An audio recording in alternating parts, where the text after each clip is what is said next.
Hello friends, જય શ્રી કૃષ્ણ. મારા કિચનમાં તમારું સ્વાગત છે. આજે આપણે બનાવીશું કાચી કેરીના ઇન્સ્ટન્ટ અથાણાની રેસીપી અને સાથે બજાર જેવો અથાણાનો મસાલો પણ ફક્ત 5 જ મિનિટમાં બનાવીશું. અને જો આ મસાલો તમારે તૈયાર હશે તો અથાણા તમે તમારા ટેસ્ટ પ્રમાણે ફટાફટ તૈયાર કરી શકો.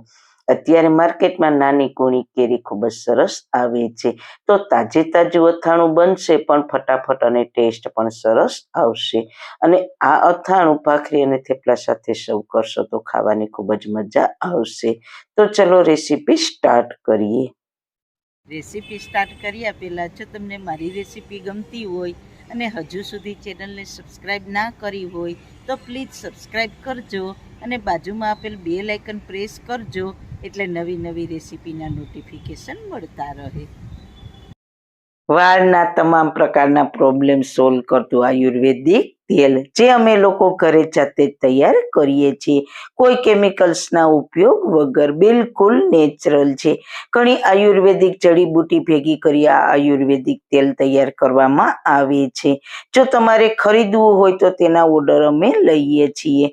ઓર્ડર કન્ફર્મ કરવા માટે વોટ્સએપ નંબર સ્ક્રીન ઉપર જોઈ શકો છો. જો તમારે આ તેલનો પૂરો વિડીયો જોવો હોય તો તમને આ ચેનલ પર મળી જશે અને ડિસ્ક્રિપ્શન બોક્સમાં લિંક પણ મૂકેલી છે. સૌથી પહેલા સ્વાદમાં લાજવાબ કેરીનું ઇન્સ્ટન્ટ અથાણું બનાવવા માટે મેં અહીંયા 500 ગ્રામ કાચી કેરી લીધી છે. બસ અત્યારે આવી નાની અને કૂણી જ કેરી આવે છે. તો કેરીને આપણે સમારી લઈશું. કેરીને મેં ધોઈને જ લીધી છે. તો આ રીતના ગોટલીનો ભાગ કાઢીને તેને નાના કટકામાં સમારી લઈશું. કેરીના આવા નાના પીસ હશે તો મસાલાને સારી રીતના કોટ કરશે અને અથાણું ટેસ્ટી બનશે. કેરીના પીસને એક બાઉલમાં લઈને તેમાં 2 મોટી ચમચી મીઠું અને અડધી ચમચી હળદર પાવડર એડ કરીને તેને સારી રીતના મિક્સ કરી દઈએ.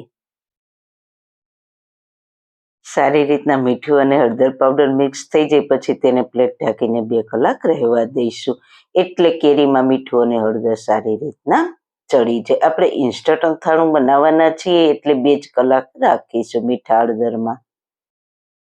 30-30 મિનિટના અંતરે કેરીના પીસને આ રીતના 3-4 વખત ઉપર નીચે કરતા રહેવાનું, એટલે બધા જ પીસમાં મીઠું અને હળદર પાવડર સારી રીતના ચડી જાય. કેરીના પીસ 2 કલાક મીઠા હળદરમાં છે ત્યાં ફટાફટ ઇન્સ્ટન્ટ અથાણામાં ઉમેરવાનો બજાર જેવો મેથીયો મસાલો કે અથાણાનો મસાલો બનાવવા માટે મિક્સર જારમાં 4 મોટી ચમચી અને વજનમાં જોઈએ તો 25 ગ્રામ રાઈના કુરિયા લીધા છે. રાઈના કુરિયા મસાલામાં સારી રીતના પડી જાય એટલા માટે મિક્સર જારમાં એડ કરીને તેને ઢાંકણ બંધ કરીને રાઈના કુરિયાને અધકચરા વાટી લઈએ.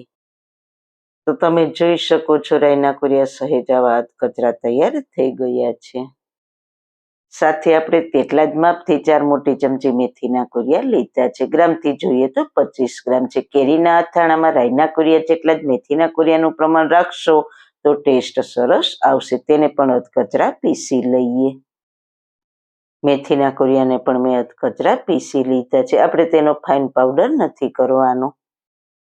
હવે મસાલો બનાવવા માટે એક બાઉલમાં રાઈના કુરિયાને એડ કરીશું. સાથે અધકચરા પીસેલા મેથીના કુરિયાને પણ એડ કરી દઈએ. સાથે 1 ટેબલ સ્પૂન ઝીણી ધાણી. જો તમારી પાસે આવી ઝીણી ધાણી ના હોય તો તમે ધાણાના કુરિયા પણ લઈ શકો છો, પણ આવી ઝીણી ધાણીનો દેખાવ અને ટેસ્ટ અથાણામાં ખૂબ જ સરસ આવે છે. 1 ટેબલ સ્પૂન વરિયાળી. અથાણામાં ધાણાના કુરિયા કે આવી ઝીણી ધાણી અને વરિયાળીની ફ્લેવર ખૂબ જ સરસ લાગે છે, એટલે જરૂર ઉમેરજો. 1 ટીસ્પૂન મરી. હવે 1/2 ટીસ્પૂન હળદર પાવડર અને 1/2 ટીસ્પૂન હિંગ એડ કરીશું. ત્યારબાદ મસાલામાં એડ કરવા માટે 1 મોટી ચમચી તેલ ગરમ મૂકીશું. અથાણું બનાવવા માટે ક્યારેય દાળિયા તેલનો ઉપયોગ નહીં કરવાનો, ફ્રેશ તેલનો જ ઉપયોગ કરવાનો. તેલ અથાણામાં પ્રિઝર્વેટિવનું કામ કરે છે. તેલમાં રાઈના કોરિયા નાખીશું તો તે તરત જ ઉપર આવે છે. તો તેલ ગરમ થઈ ગયું છે. હવે ગેસની ફ્લેમ બંધ કરીને તેને થોડું ઠંડુ થવા દઈએ. જો મસાલામાં એકદમ ગરમ તેલ એડ કરીશું તો મસાલા બળી જશે. તેલ થોડું ઠંડુ થઈ ગયું છે તો તેને મસાલામાં એડ કરીને તરત જ ઉપરથી પ્લેટને ઢાંકી દઈશું, એટલે બધા મસાલાની ફ્લેવર એકબીજામાં બેસી જાય. 5 મિનિટ પછી પ્લેટને લઈને સારી રીતના મિક્સ કરી દઈએ.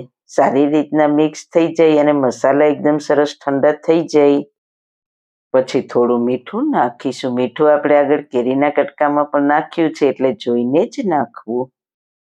સાથે 2 ટીસ્પૂન કાશ્મીરી લાલ મરચું પાવડર લીધો છે, એટલે અથાણાનો કલર એકદમ સરસ બજાર જેવો જ આવશે. સારી રીતના મિક્સ કરી દઈએ. અહીંયા તમે કાશ્મીરી મરચાંની સાથે થોડું તીખું મરચું પાવડર પણ ઉમેરી શકો છો. જો તમારે અથાણું તીખું જોઈતું હોય તો મસાલાનું પ્રમાણ તમે તમારા ટેસ્ટ પ્રમાણે પ્લસ માઇનસ કરી શકો છો.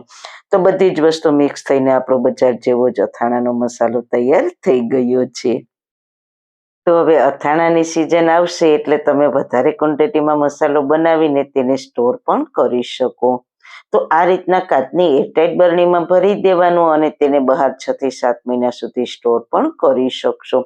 અને પછી આ તૈયાર કરેલા મસાલામાંથી ફટાફટ ઇન્સ્ટન્ટ અથાણા બનાવી શકો છો. નાના ગુંદા કે કેરી તમારે ગમે તેનું અથાણું બનાવવું હોય તેમાં આ મસાલો મિક્સ કરીને ફટાફટ અથાણું તૈયાર કરી શકો છો. 2 કલાક પછી તમે જોઈ શકો છો કેરીના પીસમાં મીઠું અને હળદર સારી રીતના મિક્સ થઈને પાણી અલગ થઈ ગયું છે. તો તેને એક કાણાવાળા વાસણમાં કેરીના પીસને એડ કરીશું, એટલે વધારાનું પાણી બધું નીતરી જાય. આ રીતના ઉપર નીચે કરશો એટલે બધું જ પાણી નીતરી જશે. બધું જ પાણી નીતરી જાય પછી તેને કોટનના કપડા ઉપર ફક્ત 30 મિનિટ સુકાવા દઈશું. વધારે સુકાવાની જરૂર નથી. અડધી કલાક સુકવ્યા બાદ પછી કેરીના પીસને બાઉલમાં લઈ લઈએ. તેમાં તૈયાર કરેલો 8 મોટી ચમચી મસાલો એડ કરી દઈએ. તો મસાલાનું પ્રમાણ તમે કેરીની ક્વોન્ટિટી પ્રમાણે લઈ શકો છો. હવે 300 ગ્રામ ગોળ એડ કરીશું. 500 ગ્રામ કેરીની સામે 300 ગ્રામ ગોળ લીધો છે. ગોળ તમે તમારા ટેસ્ટ પ્રમાણે કે તમારી કેરી જેવી ખાટી હોય તે પ્રમાણે લઈ શકો છો. હવે બધા જ મસાલાને કેરી સાથે સારી રીતના મિક્સ કરી લઈએ. ગોળ આવો ઝીણો સમારેલો લીધો છે એટલે તે મસાલામાં ફટાફટ મેલ્ટ થઈ જાય. અહીંયા તમે ગોળની જગ્યાએ ખાંડનો ઉપયોગ પણ કરી શકો છો. હવે અથાણામાં તેલ એડ કરવા માટે 4 મોટી ચમચી તેલ ગરમ મૂકીશું. તેલ ગરમ થઈ ગયું છે તો ગેસની ફ્લેમ બંધ કરીને તેને થોડું ઠંડુ થવા દઈએ. તેલ થોડું ઠંડુ થઈ ગયું છે તો તેને અથાણામાં એડ કરીને સારી રીતના મિક્સ કરી લઈએ.